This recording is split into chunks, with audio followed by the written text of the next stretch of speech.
Good afternoon everybody, myself Acharya Vishwendra. आज आपसे human mind brain system पे बात करूँगा कि what actually is a mind brain system and how to optimise it. तो मान लीजिए डायग्राम में कोई ह्यूमन है, तो सर्टेनली हम कह सकते हैं कि इसमें ब्रेन होगा। यहाँ एक फिजियोलॉजिकल लेवल पे there is a certain organ system और a certain part of the nervous system, central nervous system, which is the brain. But brain के परे एक चीज़ है consciousness।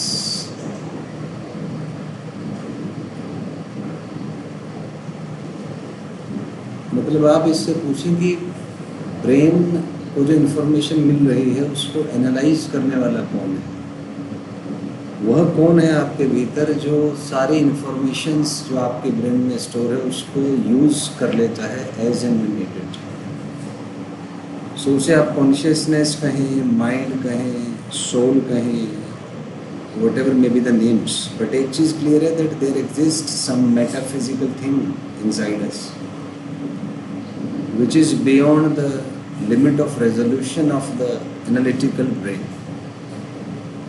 किसी भी फिजिकल एक्सपेरिमेंट्स में आप प्रूव नहीं कर सकते कि कॉन्शियसनेस या सोल या माइंड जैसी कोई चीज़ है, बिकॉज ये जो फील होता है वो 5 सेंसेस के बियॉन्ड फील होता है and it's a different kind of feeling, it's a hyper dimensional feeling. तो नॉर्मली जो हम जिस डायमेंशन में हैं, फिजिकल डायमेंशन में, उसके परे ये मेटाफिजिकल डायमेंशन स्टार्ट होता है। यदि इसका विश्लेषण करें तो ऐसा वर्णित है शास्त्रों में कि एक इंसान के 7 शरीर होते हैं, सेकंड, थर्ड, चौथा, 5वां, 6वां और 7वां। और जो कॉन्शियसनेस है उसका पर्पस एक पहले शरीर से 7वें शरीर की यात्रा करना। तो जीवन एक अनंत प्रक्रिया है। चेतना के जन्म लेने के पीछे का जो मौलिक लक्ष्य है वह है पहले शरीर से 7वें शरीर तक चेतना के स्तर को बढ़ाना। क्योंकि जीवन में आप जन्म लेते हैं, सुख दुख सहते हैं और मर जाते हैं, तो इससे परिणाम क्या प्राप्त होगा? तो भौतिक आधार के जो परिणाम हैं, भौतिकता जो है वो तो सब नष्ट हो जाती है, लेकिन कहीं ना कहीं जो मेटाफिजिकल चीज़ें हैं, पराभौतिक जो आयाम हैं, उन आयामों में निश्चित रूप से आप कुछ बेहतर बन पाते हैं। यही कारण है, आपने देखा होगा कुछ बच्चे जन्म से ही बहुत अत्यंत प्रतिभाशाली होते हैं, उनकी स्मरण शक्ति अद्भुत होती है, तर्क क्षमता अद्भुत होती है, क्योंकि वह चेतना के अलग स्तर पर है, एक अलग आयाम पर है। और एक सामान्य व्यक्ति वो केवल भौतिक आयाम से सोचता है और भौतिकता तक ही सीमित रहता है। तो मेरे अनुभव में यह है कि जीवन का कोई भी लक्ष्य नहीं है, केवल एक ही लक्ष्य है कि चेतना के स्तर को बढ़ाना, चेतना के जो उच्च आयाम हैं उन आयामों को अनुभव करना। एक सामान्य व्यक्ति जो भौतिक स्तर पर सोचता है उसके जीवन का लक्ष्य है एकमात्र सुख प्राप्त करना, और सुखों में भी मूल सुख संभोग सुख है।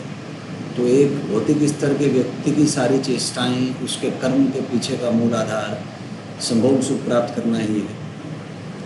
वो बड़े बंगले बनाए, बड़ी कार ले, बड़ा बिजनेस करे, कुछ भी करे, बट जो मूल रहस्य है, जो मूल प्रवृत्ति है उसकी, वह संभोग सुख प्राप्त करने की ही होती है।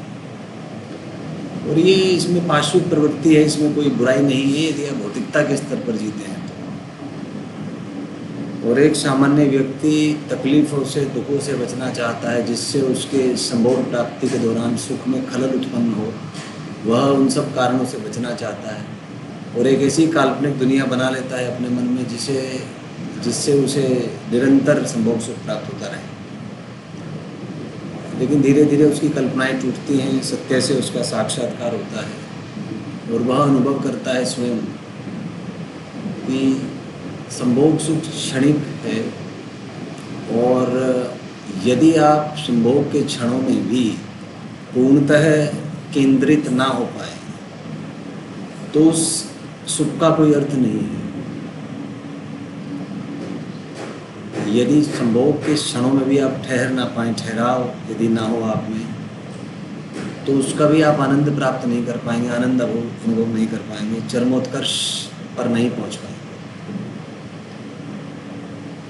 तो किसी भी विषय का अनुभव प्राप्त करने के लिए ठहराव परम आवश्यक है। संभोग से समाधि तक कोई भी विषय आप ले लें, यदि आपकी चेतना में ठहराव नहीं है और आप मन के अनुसार विचलन कर रहे हैं, आपकी जो अनुभव करने की प्रकृति है वह स्थिर नहीं है, तो उस विषय में आप अनुभव प्राप्त नहीं कर पाएंगे और मुक्त नहीं हो पाएंगे कभी भी। आपका मन बार बार आपको उसी अनुभव को प्राप्त करने के लिए प्रेरित करेगा, परंतु जिस क्षण पर आप उस अनुभव को प्राप्त कर रहे होंगे, मन उस क्षण पर भी आपको विचलित कर देगा और आपका ध्यान किसी और दिशा में ले जाने का प्रयास करेगा, जिसके कारण आप अनुभव प्राप्त नहीं कर पाएंगे। केवल शब्द, विचार, तर्क, ज्ञान इन्हीं में उलझ के रह जाएंगे, परंतु इनका कोई महत्व नहीं है। चेतना का लक्ष्य है परम प्रत्यक्ष अनुभव, बिना शब्दों के, बिना विचारों के, बिना तर्क वितर्क के, प्रत्यक्ष अनुभव, बिना किसी तीसरी पार्टी के, बिना किसी तीसरे बिलीफ सिस्टम के। तो जब तक यह प्रत्यक्ष अनुभव आपको नहीं मिलता, तब तक आप अंदर से विचलित से रहेंगे, कंफ्यूज से रहेंगे। वास्तविकता में हमारे भीतर चेतना की दो मूल प्रवृत्तियाँ होती हैं। पहली प्रवृत्ति प्रत्यक्ष अनुभव की है। चेतना जो है वो प्रत्यक्ष अनुभव चाहती है, परंतु जीवन जीने के लिए हमें कुछ मानना भी पड़ता है, क्योंकि यदि आप मानेंगे नहीं तो जीवन जी नहीं पाएंगे, आपका जीवन अत्यंत कष्टदायक हो जाएगा। अब अपने आप से प्रश्न पूछें कि आपका नाम जो है ये आप जानते हैं कि आप मानते हैं? क्योंकि जानने की जो प्रक्रिया है उसमें कुछ भी मानने की आवश्यकता नहीं है, इसमें प्रत्यक्ष अनुभव आपको प्राप्त होता है और आप संशय रहित होते हैं। सारी समस्या मानने की प्रकृति से प्रारंभ होती है, क्योंकि मानने से बनता है विश्वास, विश्वास प्रणाली, और विश्वास प्रणाली भिन्न होती है। यह अनुभव के आधार पर ना होकर विश्वास के आधार पर होती है। अब हिंदू विश्वास करते हैं कि पुनर्जन्म होता है, आत्मा कभी नहीं मरती। मुसलमान विश्वास करते हैं कि पुनर्जन्म नहीं होता और एक ही बार शरीर मिलता है, उसके बाद रोज़े क़यामत के दिन मोहम्मद पैगंबर साहब आएंगे और जितने भी मुर्दे कब्रों में हैं वो कब्र से बाहर उठेंगे। एक तरफ दोजख होगी, एक तरफ जन्नत होगी। अच्छे काम करने वाले जन्नत में जाएंगे, बुरे काम करने वाले दोजख में जाएंगे। परंतु इसका प्रमाण क्या है? एक सामान्य व्यक्ति को यह अनुभव कैसे हुआ, ये कैसे अनुभव, इसका आधार क्या है? क्योंकि जब तक आधार, प्रत्यक्ष आधार हमारे पास ना हो, जिसका ऐसा प्रमाण ना हो जो प्रत्येक व्यक्ति अनुभव कर सके, तब तक इन विषयों पर निर्णय लेना उचित नहीं होता। परंतु कारण है कि यह आयाम हाइपर डायमेंशनल है। एक भौतिक स्तर का व्यक्ति इस सोच को कभी भी प्राप्त नहीं कर सकता। मोहम्मद साहब जब 40 दिनों तक गायब रहे, उसी गायब होने के दौरान कथाएं हैं कि उन्हें जो ज्ञान प्राप्त हुआ, जो अनुभव प्राप्त हुआ, उसी के आधार पर कुरान में उन्होंने वर्णन किया है कि अल्लाह ने ये कहा। परंतु वह अनुभव दूसरा व्यक्ति शायद प्राप्त करने में सक्षम ना हो, क्योंकि हाइपर डायमेंशनल जो चीज़ें हैं, ऐसी शक्तियाँ खुद चुनती हैं आपको। आपके तर्क वितर्क ज्ञान के हिसाब से चीज़ें नहीं चलती। जब किसी पर कृपा होती है तो उसको स्वयं ऐसी घटनाएं होती हैं, उसके साथ ऐसा अनुभव उसको होता है जो एक सामान्य व्यक्ति की सोच समझ के परे है। तो इनकी कोई भी व्याख्या नहीं है, कोई भी बहस इन पर काम नहीं कर पाएगी, कोई भी तर्क, कोई भी ज्ञान इसको स्पष्ट नहीं कर सकता।